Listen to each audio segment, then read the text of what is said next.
The Jets didn't have a game week 6 of the NFL season, but that doesn't mean we can't come away winners, and it turns out we did. With the Seahawks and Panthers both losing on Sunday, the Jets improved their first and second round picks. It's got me thinking mock draft. So here's my first mock draft Monday of the NFL season. Jets, Jets! Jamal Adams, I'm the best in the nation. On the outside, stop instead of what Ben thought was. He was going to cross his face there, and for Jamal Adams, man, hit him right in the head. Welcome to Jets Talk. My name's Ryan. I'll be your pilot. If you're new here, hit that subscribe button. If you've been here before, welcome back. I love having you here. Boys and girls, I'll be doing this every Monday, Mock Draft Monday, through the NFL draft, because it kind of gets us, in a mood. Start to learn some of these players, kind of get an idea of what the Jets could do week in and week out of this calendar season, and where our picks wind up falling. So this past week, the Seahawks and the Panthers both lose, improving the Jets' first round pick that they got from the Seahawks and the second round pick they got from the Panthers. Now, because of the standings, the Jets now own two top 10 picks. Number 6 is their own first round pick, and number 10 is the Seattle first round pick. And with Russell Wilson expected to miss at least another 3 weeks of the season, this is looking good for the New York Jets. And I can't tell you just how happy I was based on how everything kind of played out. Jamal Adams misses a perfect interception that could have sealed the game for them. And then Geno Smith winds up fumbling the ball away to give the Steelers the victory. And then Chris Herndon, who we traded to the Vikings, winds up catching his first touchdown pass as a Minnesota Viking, helping to defeat the Carolina Panthers, whose second round pick the Jets got in the Sam Darnold trade. So there's a lot of excitement going on around, the Jetsphere for not a game week for the New York Jets. But whatever, let's jump into our mock draft of the day. Jets own the number 6 pick, partially because they didn't play a game this week. If the Jets were to be 1-5, they would actually own the number 2 overall pick, but some of these teams haven't hit their bye weeks yet. So Jets are picking 6 in this category. Now, if we were in a top 5 selection, there's a real good shot that I'm probably trading down from this pick, but based on the players that are here and the quarterbacks that probably won't be as coveted as they were in years past, I'm having the Jets staying put, and I'm going to take Stingley Jr., the cornerback from LSU. And this guy came on the scene in 2019 and lit it up, grading out as a 91.7 on Pro Football Focus. He had the league leading, or I guess SEC leading, 6 interceptions his freshman year to go along with 15 pass breakups as well. This guy is legit. Last year he had a little bit of injury issue, and they started to kind of throw away from him, so not quite as flashy as you would have liked to have seen last season. This year he's played 3 games, has done all right. He gave up 1 touchdown, but it was kind of a fluky sort of touchdown on a 45-yard, guy was almost out of bounds and just kind of slipped away. It was, I don't know, not the worst of touchdowns to be giving up. But overall, he winds up having this foot issue that I think a lot of people are starting to wonder, is he going to come back at all and play for LSU this season, given how highly touted he is as a cornerback? There's not too many true shutdown corners in the league, and this guy's going to go in the top 10. So more than likely, he has played his last game for LSU. I do have the Jets taking him here. I really like Bryce Hall. I really like Michael Carter II, but we could kind of use that outside corner on the other end. And it's not to say that our secondary has been bad, but we are relying on a lot of pieces that went later in drafts for a reason. I think when you have an opportunity to select a generational type talent or a top level talent, top tier talent like Stingley, I think you should go out and do it. It's really rare to have that type of coverage ball skills, and this guy just has it all. He just has a nose for the ball, and I'm really looking forward to how this guy plays in the future. At number 10, the Seahawks pick. Oh, it's so good. 2 top 10 picks. This makes me feel good. The Jets take my favorite player in this draft. I know a lot of you guys are going to be with me on this one.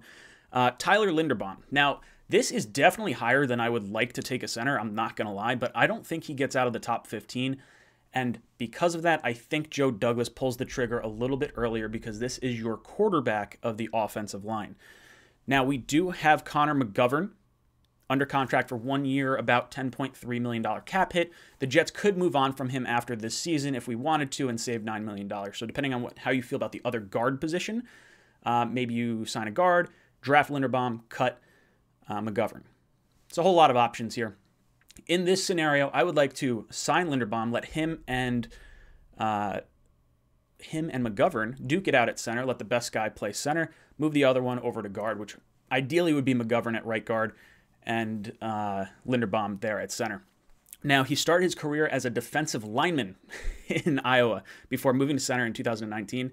He was first team All Big Ten in 2020, and Pro Football Focus considered him the number 3 player on their big board, regardless of position. Rattler, the quarterback from Oklahoma, and Stingley, our first pick in the first round, were considered the 2 players that were better than him. Now, you look at his Pro Football Focus grades, 2018, 55.0. Remember, defensive lineman there. Then switching over to center, 81.7, 91.5, and as of recording this video, 91.8 from Linderbaum there. And it's no secret that the Jets' interior part of our offensive line has been a little bit worrisome. McGovern has played better, but then Roten could definitely be upgraded from, and I think kicking McGovern over to guard may not be the worst way to kind of whack 2 birds with 1 stone. And now you're kind of building that offensive line from left to right with Becton just 2 drafts ago, AVT last year, and you have Linderbaum in the center anchoring that line. And I think Joe Douglas builds this foundation for his quarterback the way a lot of our quarterbacks really haven't had a line in front of them. And he seems to be doing it the right way. So I'd be really, really excited with this pick here. Linderbaum comes in as number 11 on Tankathon's big board. So really, really happy with this selection here. With the second round pick, the Jets' own pick number 38, and I had the Jets take in Maijai Sanders, the edge rusher from Cincinnati. Now, he is, I guess he's in a 3-4. When I'm watching his highlight tapes, he's I shouldn't say interior, that's bad, because he has the bend to go outside, but he can rush inside as well. It's a very odd sort of situation, but I'm looking at Nick Bosa on the defensive end side for the 49ers. I'm trying to find players that might fit the same speed and weight area. Now, he's a little bit lighter, 6'5", 258 pounds, whereas Bosa, I want to say, is like 265 or so. But Maijai Sanders added 40 pounds since going to Cincinnati, so I'm sure he can add a little bit more. He'll fill out into that frame. He can play with his hand in the dirt or standing, so it gives you a little bit of flexibility across the board.